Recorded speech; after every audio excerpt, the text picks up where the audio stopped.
Hey everyone, welcome back to my channel. As you can see from the title of the video, in this video I'm going to discuss with you the mistakes that you can have in your visa and how to correct them. And just to be clear, I am not talking about the mistakes that you can have in your visa application, but I'm talking about the mistakes that you can have in your visa vignette, which is the visa sticker. Yes, you can have mistakes in your visa sticker. I personally had a mistake in my visa sticker which required correction, so there is a possibility that you can have it too. So if you have recently received your visa, you might want to watch this video just to ensure that you do not have mistakes in your visa. And before we proceed with the video, just want to point out something. If you are yet to book your student accommodation, there is one platform that you need to check out. It's called Amber. If you're planning to study abroad, specifically in the UK, Australia, US and certain parts of Europe, you should definitely check out Amber. You're going to find some great accommodation options. When you book your accommodation with Amber, there are 3 simple steps that you need to follow. Search, finalize and book. First, you need to look for options from thousands of listings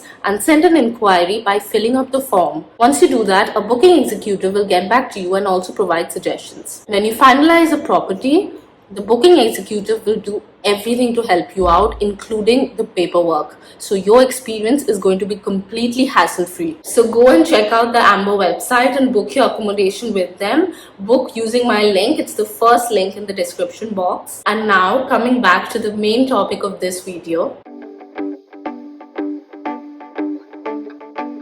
When you receive your visa, along with your passport which has the visa vignette or the visa sticker, you will also receive a document of 2 pages. Now it is very important that you read the document carefully, line by line, and ensure that it matches with the information that is provided in your visa sticker. The document will have your name, nationality and date of birth mentioned, as well as a 90 days time period when you can enter the UK. Now this start and end date of this 90-day period cannot be random. There is a specific rule for this. For a student visa, the start date of this 90-day period will approximately be 1 month before the start date of your course. It doesn't have to be exactly 1 month before the start date, but around that. So for example, if your course starts in September, the start date that should be mentioned in your visa would be a date in August. So as long as you have a date mentioned in August, maybe somewhere around the middle of August, you're good to go. Also check the last date. The last date should be somewhere in the middle of November. So the 90-day period that you will receive is from August to November. This is the time period when you can travel to the UK. And now coming to the possible mistakes that you can have in this. One mistake could be a spelling mistake in your name. Second, you might have an error in your date of birth. And third, you can have a mistake in the 90-day period when you're supposed to enter the UK. For me personally, I had a mistake in this. Since my course starts in September, my visa is supposed to be valid from August, but instead it was valid from June. In my visa, the 90-day period began in June and ended in early September, like even before the arrival date mentioned in my visa application, even before my course begins. So that is definitely a mistake. And just to be clear, I did not make any mistake with the dates in my visa application. So this was basically an error from their side, which is definitely rare, but it's not impossible. And that's why I thought that it's important that I make this video, because there are ways to solve the situation. There is not enough information about this out there. And with this video, I'm sure I will be able to help a lot of you if you are facing a similar situation. Even if you're not facing a similar situation, at least you will be aware that this is something that possibly can happen. So if you notice an error in your visa sticker or document, here's what you need to do.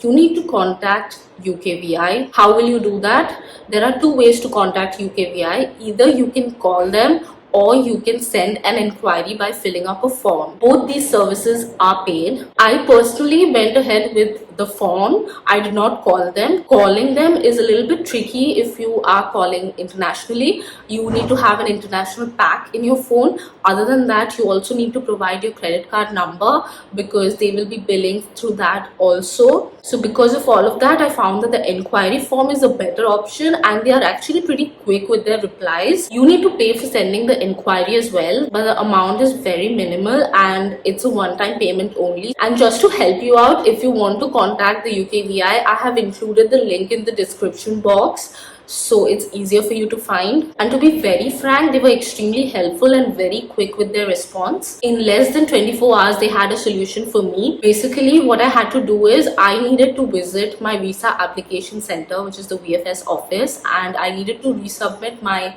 passport for them to make the correction. After exactly 1 week, I received my visa with correction, and also everything was free of charge. There was no fee involved for this correction. I simply walked into the VFS office, submitted my passport, and that was it. Also, they had the courier service. Of course, I had to pay extra for that, but that is definitely optional, right?